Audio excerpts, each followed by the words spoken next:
Okay, so I wanted to talk about this Tails operating system just a little bit more. I've been kind of playing around with it. It's a live disk. It's basically a security version. Um, it's made to never use the hard drive or anything like that. So, leave no trace on the computer.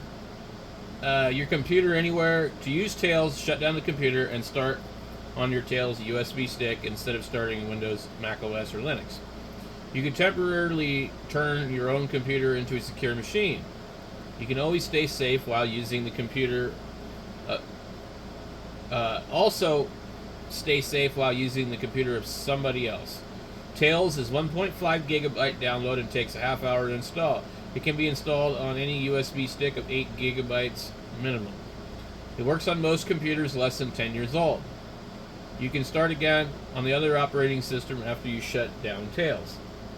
You don't have to worry about the computer having viruses because Tails runs independently from other operating systems and never uses the hard disk. But Tails cannot always protect you if you install it from a computer with viruses or if you use it on a computer with malicious hardware like keyloggers. Okay, so it shows you some other stuff. It has this weird cloning feature where you can like clone it from your actual desktop and send it to another stick. I don't really know why you'd want to do that, but install by cloning from another Tails on PC. If you know someone you trust who uses Tails already, you can install your Tails by cloning their Tails. Okay. Documentation, general information, system warnings, system requirements and recommended hardware warnings. Tails is safe but not magic. Protecting your identity while using Tails. Limitations of the Tor network. Reducing risk when using untrusted computers. Features and included software. How can I trust Tails? Etc. Etc. First step: starting, accessing, upgrading the. I don't know what persistent storage is. Uncensored and anonymous internet.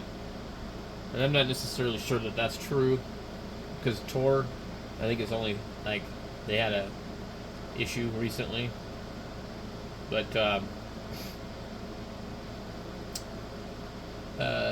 you can remove metadata from files and stuff like that, like Office Suite and graphics and stuff like that, PDFs.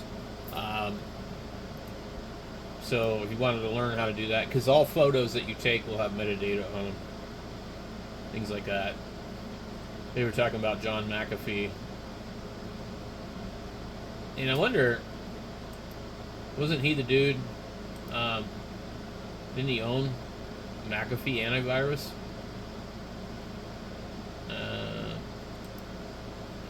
So, clean metadata from files before sharing them. Many files contain hidden data or metadata. JPEG and other files often contain information of where the picture was taken and which camera was used. Office documents often contain information. Metadata has been used in the past to locate people from the pictures they took. For example, see NPR betrayed by metadata. John McAfee admits he's really in Guatemala. Now this dude suspiciously unalived himself or something like that, and yeah, it was some crazy Snowden type crap, I think.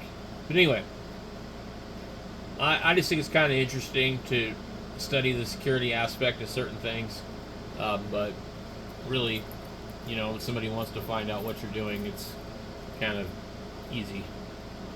You know, everybody's like, oh, well, Edward Snowden, well, he's not the expert on everything either, because as he may have been on top of his game, at some point the technology changes, and if you don't keep learning, you know, and there's always like some compromised loophole. It's just we're living in a connected, surveilled society now. You know, if you want anonymity, don't use the internet, don't carry a cell phone, and you know, all that good stuff. But it's really gotten to the point where